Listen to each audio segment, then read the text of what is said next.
Grand C, les tournants de la guerre.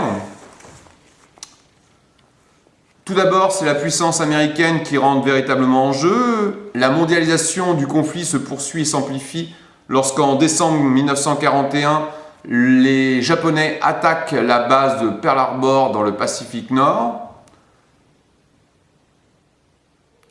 Depuis le début de la guerre, les États-Unis ne sont pas intervenus militairement dans le conflit européen car l'opinion publique, échaudée par l'expérience de la Première Guerre mondiale, est profondément isolationniste. Elle se sent peu concernée par les événements européens, voire éprouve une certaine sympathie pour le régime nazi, pour une partie de la population. Ils se contentent dans un premier temps d'un soutien. Donc les États-Unis se contentent dans un premier temps d'un soutien diplomatique aux démocraties, puis très vite d'un soutien financier et industriel. Franklin Delano Roosevelt signant la Charte de l'Atlantique avec Winston Churchill.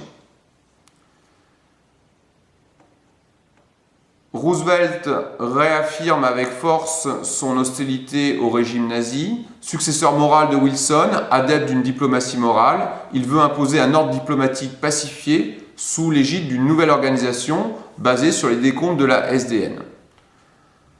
Roosevelt s'inquiète également de l'impérialisme japonais. Il agit donc contre le Japon de deux manières en 1941, par le gel des capitaux japonais aux États-Unis, l'interdiction pour les financiers américains d'investir au Japon ou dans une de ses puissances ou chez l'un de ses alliés. Roosevelt met également en place un embargo sur le pétrole et les énergies en direction du Japon.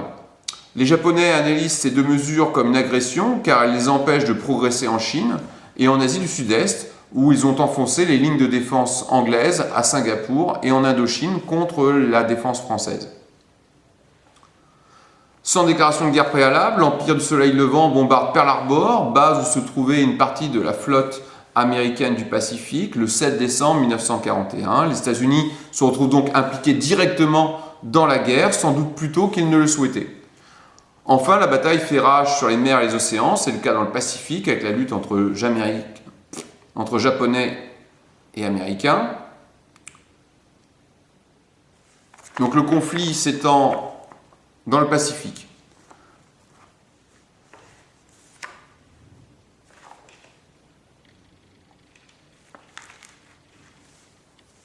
Deuxième élément, la montée en puissance des résistances. Les résistances s'organisent spontanément dès l'arrivée de l'envahisseur. Le patriotisme est souvent l'élément primordial de tout engagement. Les exactions contre les biens et les personnes exaspèrent les populations soumises à l'ordre allemand. Enfin, l'adhésion ou l'attachement aux valeurs idéologiques contraires au nazisme, comme la démocratie ou le communisme, peut être un facteur d'entrée en résistance. Celle-ci prend les formes extrêmement variées, contre-propagande, résistance passive, sabotage, attentat, transmission de renseignements militaires ou attentat. Les communistes sont à la pointe du combat et disposent des meilleures organisations clandestines. Les Anglais disposent des services secrets de très grande qualité, le SOE. Ils parachutent armes et agents dans toute l'Europe occidentale pour structurer des réseaux de résistance. Le bourbier soviétique. Malgré son avancée fulgurante, la Wehrmacht se retrouve dès l'hiver 1941 dans une position très difficile car les lignes de ravitaillement s'allongent indéfiniment dans de vastes plaines incontrôlables, rendant le ravitaillement en pièces détachées, en munitions et en vivres très difficile.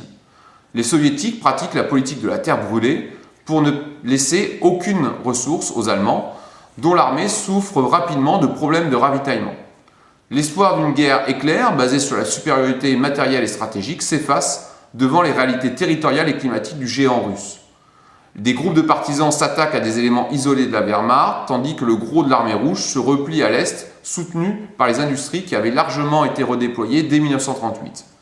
Bloquant sur les défenses de Leningrad et de Moscou, Hitler axe l'essentiel de ses troupes sur le front sud, vers Stalingrad. Cette ville est stratégique sur plusieurs points. D'un point de vue moral et symbolique, la prise de la ville de Staline serait un symbole fort pour la propagande nazie. Elle est la porte d'entrée du Caucase et du Moyen-Orient, riche en pétrole. Elle permet également de contrôler les flux sur le Don et la Volga. À l'automne 1942, la Wehrmacht pénètre dans Stalingrad. Von Paulus désire cependant se replier car leur position est trop avancée et les soutiens logistiques manquent aux troupes confrontées aux premières rigueurs de l'hiver russe.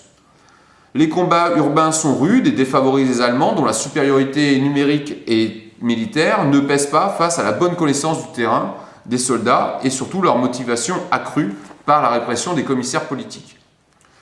Dès la mi-novembre, les ailes allemandes, composées d'éléments de faible valeur, des troupes roumaines, bulgares, italiennes, sont assaillies par la contre-offensive soviétique.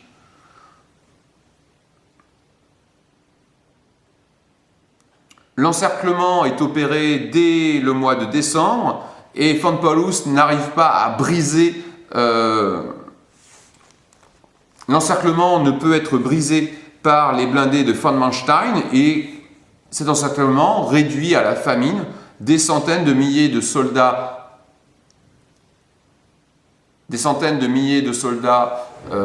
allemands prisonniers dans Stalingrad. Von Paulus lui-même et une importante partie des troupes capitulent le 31 janvier 1943. La dernière faction capitule le 2 février. 392 000 Allemands sont faits prisonniers depuis le déclenchement de l'attaque 3 semaines auparavant et le total des pertes s'élève à plus de 3 fois ce chiffre. C'est donc plus d'1 million d'hommes que l'Allemagne nazie a perdu dans cette bataille. C'est un tournant à la fois psychologique mais surtout matériel et numérique. Parmi les prisonniers figurent 24 généraux. Les généraux allemands du front de l'Est avaient été dotés de capsules de poison pour le cas où ils seraient capturés par les soviétiques. Von Paulus et les siens, loin de les utiliser, vont finalement se rallier au régime communiste et vont se rallier à la propagande communiste. Von Paulus finira même général de l'armée de la RDA après la guerre.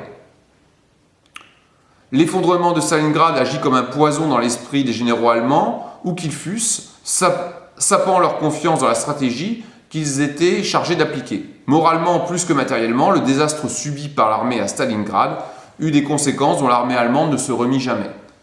La rupture entre les généraux allemands, héritiers des Junkers prussiens, et le petit caporal que reste Hitler à leurs yeux, est définitivement consommée. Pour de nombreux membres de l'état-major, Hitler mène l'Allemagne à sa perte et compromet son honneur dans des opérations meurtrières contre les Juifs perpétrées par les Einsatzgruppen. Nous reviendrons sur cette question.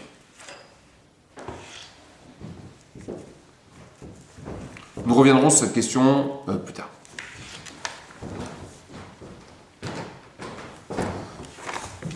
Il est à noter que c'est dans ces milieux militaires que vont s'élaborer le plus de complots à partir de 1943, notamment l'organisation du complot dit des Valkyries, avec à sa tête Stauffenberg.